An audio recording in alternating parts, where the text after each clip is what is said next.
The other force is one of bitterness and hatred, and it comes perilously close to advocating violence. It is expressed in the various black nationalist groups that are springing up across the nation, nourished by the Negro's frustration over the continued existence of racial discrimination.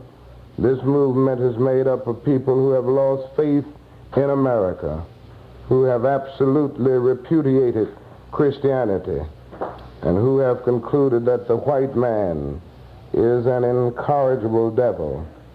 I have tried to stand between these two forces, saying that we need emulate neither the do-nothingism of the complacent nor the hatred and despair of the black nationalists.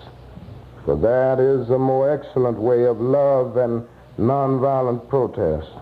I am grateful to God that through the influence of the Negro Church, the way of nonviolence became an integral part of our struggle. If this philosophy had not emerged, by now the hatred and despair of the black nationalists. For that is a more excellent way of love and nonviolent protest.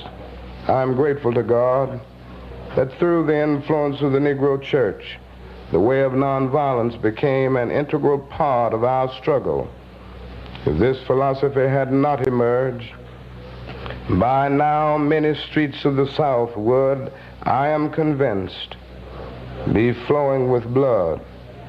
And I am further convinced that if our white brothers dismiss as rabble-rousers and outside agitators those of us who employ nonviolent direct action, and if they refuse to support our nonviolent efforts, millions of Negroes will, out of frustration and despair, seek solace and security in black nationalist ideologies, a development that would inevitably lead to a frightening racial nightmare.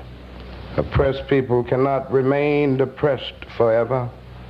The yearning for freedom eventually manifests itself, and that is what has happened to the American Negro.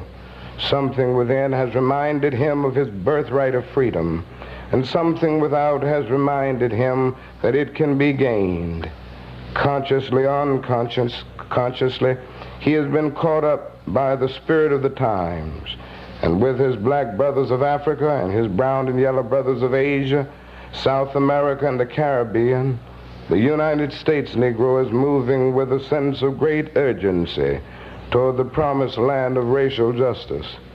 If one recognizes this vital urge that has engulfed the Negro community, one should readily understand why public demonstrations are taking place